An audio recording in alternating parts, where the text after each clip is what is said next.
السلام عليكم ورحمة الله وبركاته عشاق التك في كل مكان. دمتم يا رب بخير وسلام. اهلا بيكم على قناتكم قناة مستر طاهر وفيديو جديد عن احدث اجهزة ريلمي في السوق المصرية وهو ريلمي سي 53. تصميم الموبايل ده الحقيقة في منتهى الشياكة، انت اول ما تبص عليها تفتكر موبايل معين كده. اكتب لي في الكومنتات لو جه في بالك زي ما جه في بالي. البلاستيك المصنفر اللي انا بحبه، والحقيقة برضه سيت اب الكاميرات روش قوي وبيديك احساس ان الموبايل في فئة اغلى من فئته السعرية بكتير. الموبايل ده عشان الناس اللي بتسأل نازل في فئة ال 6000 جنيه. الحقيقة التصميم ترندي زي ما انا بحبه وبفضل الجوانب الفلات اللي هي برضه بتشبه اللي انت كتبته لي في الكومنتات ده لو كتبت يعني. عندك بصمه في زرار الباور سريعه جدا ما بتغلطش. الموبايل ده الحقيقه بيقدم لك ميزه حلوه قوي في التصميم ان هو مقاوم لرذاذ الماء والغبار، وانا جربت ده بنفسي والحقيقه صمد والتليفون ما فيهوش اي مشكله. خد بالك ان انا قلت الموبايل مقاوم لرذاذ الماء، يعني شويه عرق مطره والله جه عليه شويه ميه بالغلط، لكن تروح تنزل بيه البول وتتصور ستوري من تحت وتيجي تقول انت اللي قلت والموبايل ما عرفكش. الشاشة هنا بتيجي من نوع IPS LCD بحجم 6.74 بوصة، وبتيجي بتصميم الووتر دروب نوتش او الديو دروب نوتش. هو الحقيقة هنا مش هقدر اقول لك ان تصميم الشاشة قديم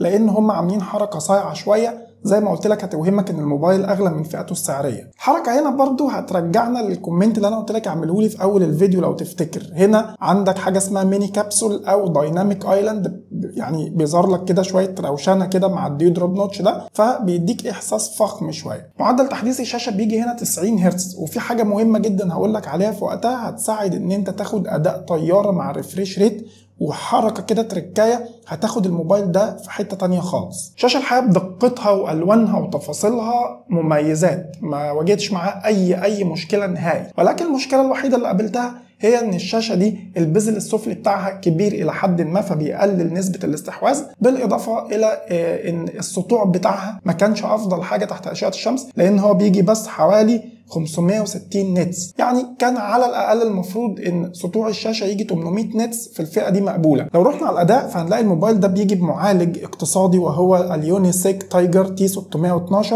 المعالج اللي بيقرب او بيحاول يقرب من الجي 85 والجي 88 من ميديا تك، وبيجي بتقنيه 12 نانومتر، وفي حاجه شايله حاجه كل ده هقول لك عليه بالتفصيل في وقته. النسخه اللي معايا هنا هي 6 جيجا رام مع 128 جيجا ذاكره تخزين، والموبايل بيطلع من علبته باندرويد 13 مع واجهه اسمها ريلمي UI تي اديشن. الواجهه اللي ريلمي بتخصصها دايما للموبايلات الاقتصاديه عشان ما تزحملكش السوفت وير بفيتشرز انت مش محتاجها، وفي نفس الوقت الموبايل معاك يكون سلس وطيار. وده اللي بيميز ريلمي عن باقي المنافسين الحقيقه، انها بتعمل الشيء لزوم الشيء. في ميزتين مهمين جدا في بوينت الاداء لازم اقول لك عليهم هيفرقوا معاك جدا في قرار شراء. اول ميزه ان الموبايل ده فيه منفذ منفصل عن الشريحتين لدعم كارت ميموري بيوصل ل 1 تيرا 1000 جيجا بايت. الميزه الثانيه هنا اللي هتفرق معاك على مستوى الاداء بشكل كبير جدا هي ميزه ان انت تقدر تزود في الرامات من الذاكره التخزينيه للجهاز. ريلمي مسميه الخاصيه دي او الاوبشن ده تلاقيه باسم رام اكسبانشن، والحقيقه السوفت وير بيفرق جدا لما بتوصل الرامات ل 6 جيجا اضافيه، يعني بتاخد توتال 12 جيجا رام. جرب وادعي لي بقى، مع ال 90 هرتز انت كده معاك طياره حرفيا. اتمنى الناس اللي معاها الموبايل ده وجربت توصل للموبايل راماته ل 12 جيجا يكتبوا لي في الكومنتات التجربه عامله ازاي، عشان الناس اللي عايزه تشتري. الموضوع فرق هنا بشكل كبير. انا جربت قبل وبعد، قبل حماده وبعد حماده تاني خالص. هنا هتاخد احتفاظ بالتطبيقات في الخلفيه احتفاظ مثالي، حتى لو قفلت اللوك سكرين ورجعت فتحته تاني ودخلت على الابلكيشن هتلاقي نفسك في المكان اللي انت واقف عليه، بالاضافه لسلاسه بقى قول من هنا للصبح. اما لو رحنا للمهام الثقيله والمتمثله في لعبه PUBG فهتلاقي عندك اوبشنين، يا اما تلعب على الاتش دي جرافيك مع الهاي فريم ريت وتاخد جيم الى حد ما في تسقيط فريمات ومش سلس احسن حاجه، او تنزل على السموث جرافيك وتروح للالترا فريم ريت، وساعتها الموضوع بيختلف تماما معاك في الجيم، تاخد جيم في منتهى السلاسه، يعني تجربه هترضيك وهتبسطك لابعد حد. شبكات الموبايل هنا في منتهى القوه، ما ضايقنيش خالص بالرغم ان انا بستخدم موبايل فلاج شيب شريحتي فيه بعاني. مستشعر المكالمات هنا هاردوير، فبالتالي هتاخد تجربه مثاليه ما فيهاش اي اخطاء، وبالتالي خدك مش هيعمل ميس تاتش ولا اي حاجه. لو رحنا لتجربه التصوير فهقول لك ان الكاميرا الخلفيه الاساسيه بتيجي بدقه 50 ميجا بكسل f 1.8، ومعاها كاميرا ثانيه بتساعد في العزل وهي ال 0.8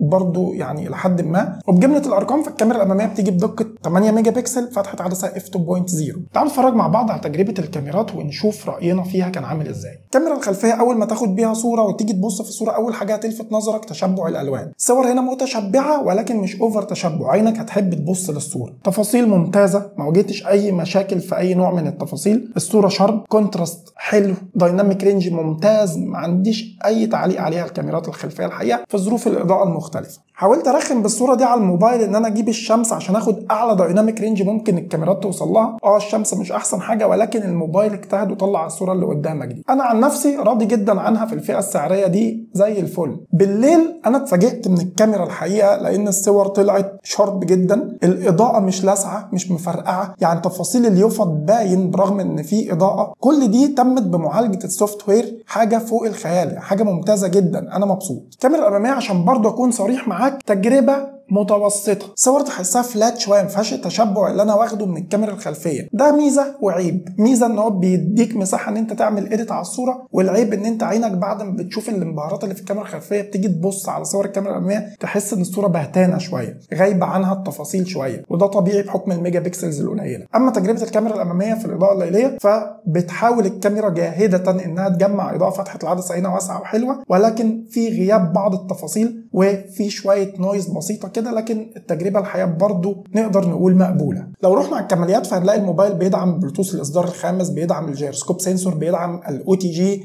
بيدعم كمان منفذ 3.5 ملم اللي يخليك تركب سماعه بسلك عادي جدا. والميزه المهمه اللي بتمنح الموبايل ده لقب انه يكون موبايل المهام الشاقه هي البطاريه 5000 ملي امبير، وبتدعم الشحن السريع بتقنيه السوبر فوك 33 واط. حقيقه يعني البطاريه 5000 ملي امبير، وبرغم ان المعالج 12 نانومتر الا انك بتاخد تجربه شبه ممتازه شبه متكامله من حيث صمود التليفون ده على مدار اليوم، وفي نفس الوقت وقت شحنه. الموبايل بيشحن في حوالي ساعه و10 دقائق، وبيصمد معاك اليوم كله بشحنه واحده، فانا مش عايز اكتر من كده في الفئه السعريه دي. لو جيت تعرف رايي في الموبايل ده هقول لك لو معاك تزود وتروح للريلمي سي 55 اوكي، معاكش فالموبايل ده تمام جدا واعتمادي جدا، وهتاخد منه اداء مرضي جدا سواء على مستوى المهام الخفيفه وبطاريه وصمود ومكالمات ومش هتتضايق في الشبكات، او على المهام التقيله انك هتاخد جيم مرضي وهتكون فرحان بيه سواء في ببجي او كول اوف ديوتي. بس كده دي كانت كل حاجه عن الريلمي سي 53. اكتب لي رايك في الكومنت في الموبايل اذا كنت هتشتريه ولا في حاجه افضل بتفكر فيها، اكتب لي عايز تشوف مراجعات ايه تاني. كل ده طبعا يعني انا برحب بيه وبرد عليه، وساعات كتيره جدا بتجاوب مع الناس اللي بتكتب لي كومنتات